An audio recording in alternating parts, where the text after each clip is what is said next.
Floyd! Floyd! I'll knock you out!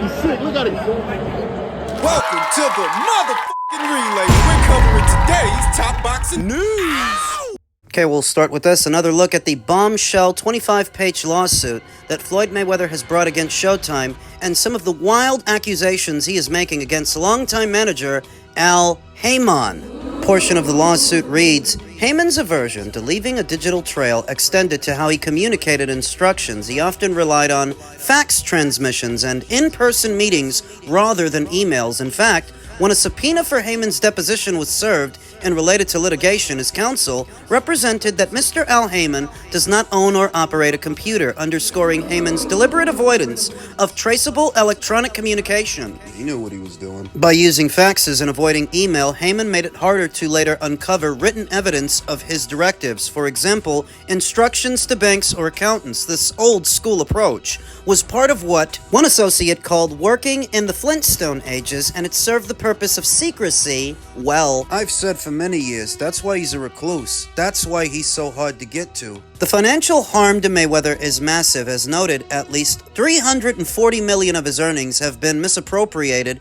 or remain unaccounted for. This is money Mayweather earned through blood, sweat, and tears in the ring, including the historically lucrative Pacquiao fight, which alone should have netted him roughly $240 million, and others. Beyond the principal sum, the lost investment potential is enormous. Even a conservative index fund might double money every 7 to 10 years, so that $340 million could easily have grown to over $1 billion in a decade. Mayweather's ability to generate such income again through fighting is limited, as he is now semi-retired and 48 years old. Thus, the opportunity costs are irretrievable, warranting a significant award of prejudgment interest and/or loss of use damages on top of the raw amount Mayweather built. A public persona around financial success, the money team, the revelation that he was defrauded out of hundreds of millions, and the resultant false rumors that he was broke or stuck overseas due to money issues have caused him reputational harm and mental anguish. He has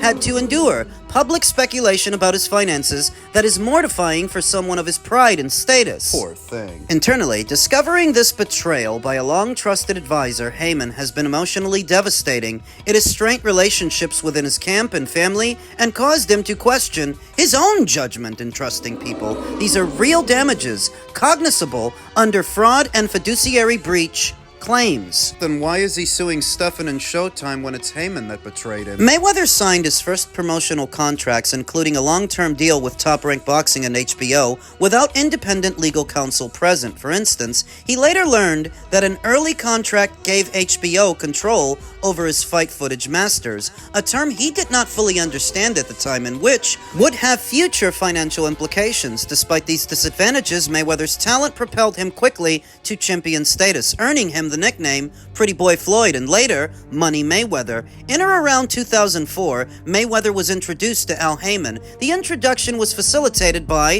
Sam Watson, a mutual acquaintance known to be Haymon's close associate and liaison in boxing circles. Haymon, a Harvard MBA graduate and former music concert promoter, impressed Mayweather with his vision for maximizing fighters' earnings and taking a more fighter-centric approach than traditional boxing promoters. Mayweather, coming off strained relationships with promoters, he famously bought out his contract with Bob Arum and Top Rank to become a free agent, was receptive to Haymon's advice and influence. Mayweather and Haymon entered into what Mayweather understood to be a verbal one-year management advisory agreement around 2005. Under this oral arrangement, Haymon would act as Mayweather's manager advisor for a 10% fee, meaning Haymon would receive 10% of Mayweather's fight earnings and Mayweather would keep 90%. This split was noticeably favorable compared to the standard manager fee, often 33% in boxing. Mayweather has credited this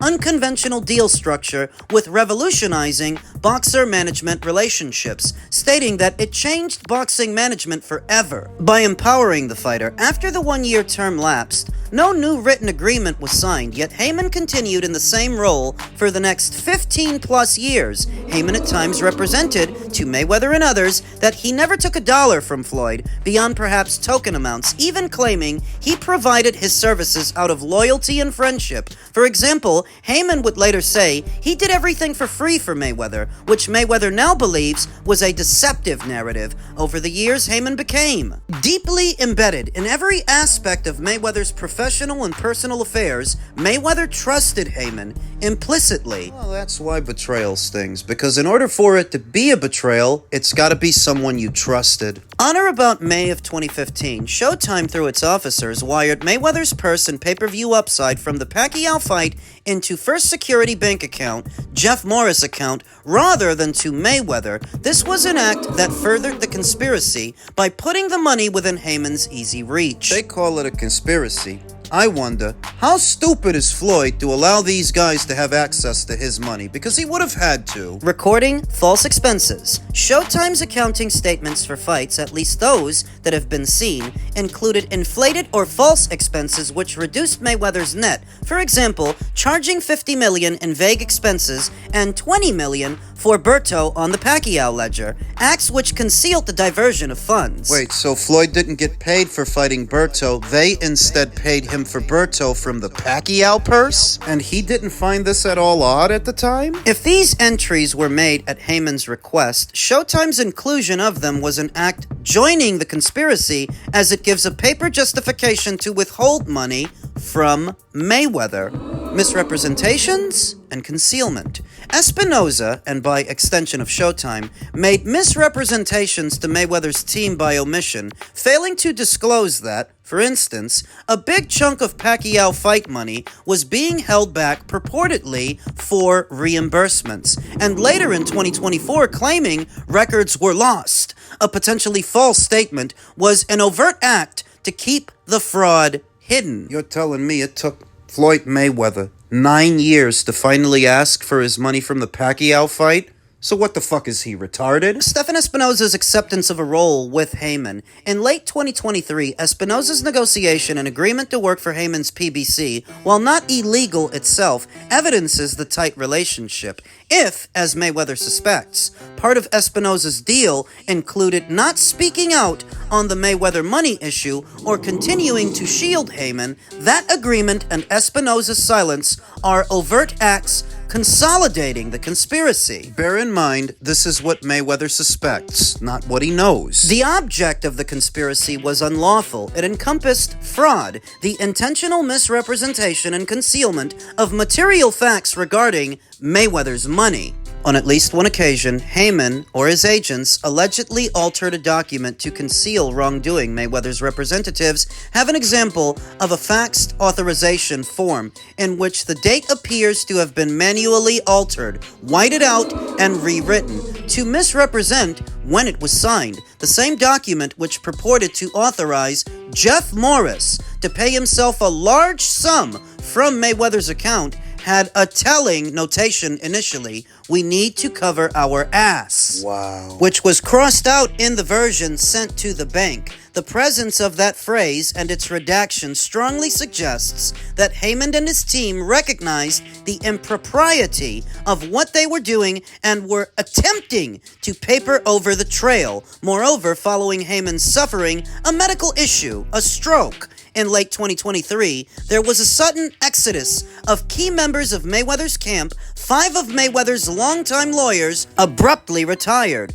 or withdrew from representation within a 3-month span. This timing raised suspicion that those individuals may have been aware of or complicit in aspects of the hidden scheme. This would be why in recent years Floyd Mayweather attained new representation. They chose to distance themselves once Haymon was incapacitated and the situation risked exposure. To date, many records remain missing. Indeed, when Mayweather's new team asked Showtime in 2024 for documentation of fight revenues and expenses, they were told that some records, for example, the payout spreadsheets or deal memos for the Pacquiao and McGregor fights, were lost in a flood or stored off-site and not readily accessible. Whether or not such a flood occurred, the end result is that documentation that would clearly trace the flow of money to and from Mayweather for his biggest fights is conveniently unavailable. So they say that Haymon had a stroke in 2023.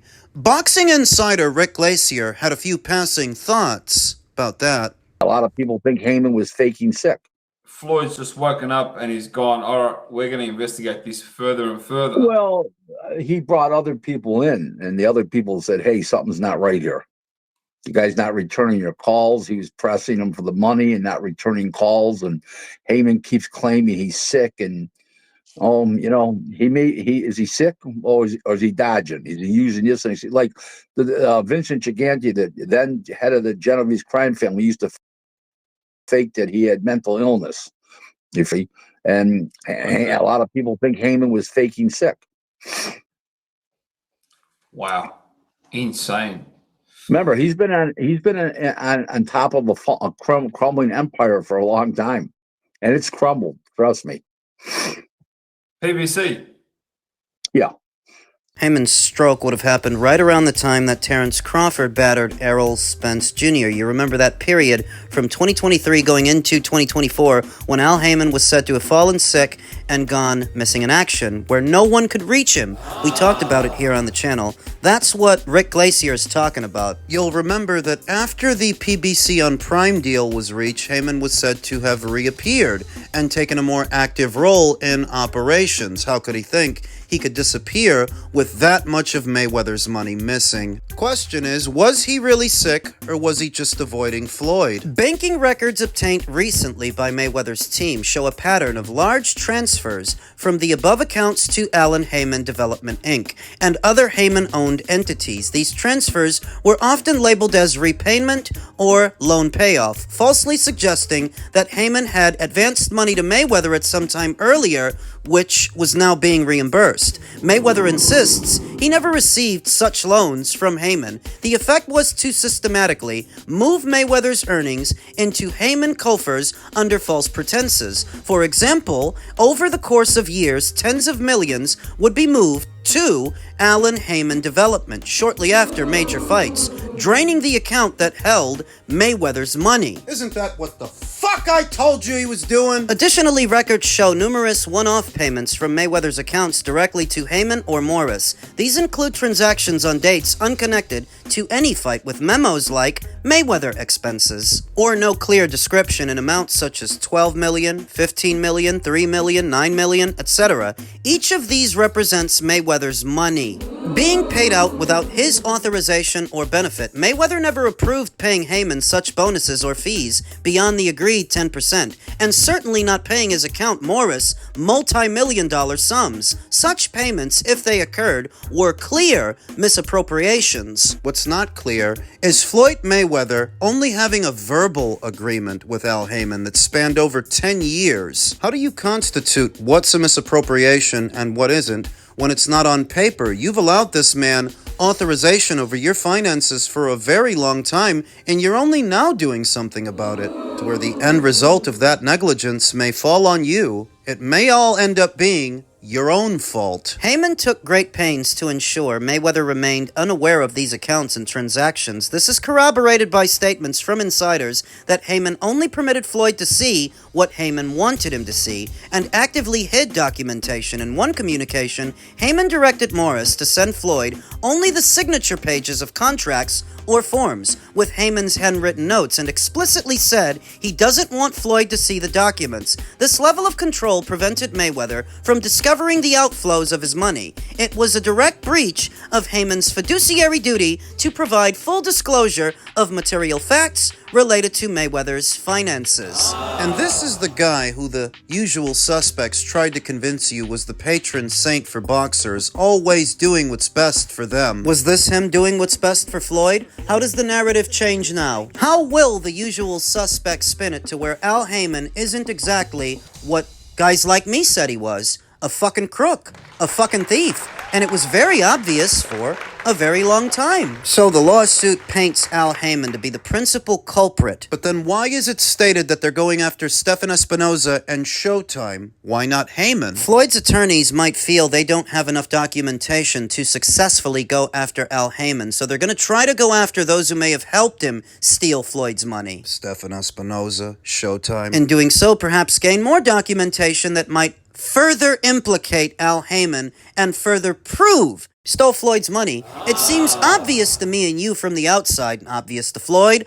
obvious to his attorneys, in many ways it is, but it's not on paper, and that's the problem. Deliberately reclusive, not owning or operating a computer, only offering instruction in in-person meetings, he did a fantastic job of not leaving a paper trail. But would have still taken a great deal of cooperation from Floyd Mayweather himself for it to get to this point where that much money is missing over this amount of time. You must have really trusted this guy. That's what it is. I don't consider Al Haymon a genius businessman or even a good con man for that matter. Not even. Because it's not that he's so wise and he's so smart so much as he surrounds himself with people that are that fucking dumb. The grift is he makes himself the smartest guy in a room full of fucking morons. They all bought into it. How many members of the boxing community bought into this idea that Al Haymon was in any way the patron saint for boxers, looking out for their best interests? You read through this lawsuit, it's very obvious what Al Haymon is. What I've been saying he is. Another fucking crook. And I didn't need to be a Harvard MBA like Al to know that. Didn't need to be an expert in legalese. Didn't need to be an attorney myself to see Al Haymon for what he was. So many could not.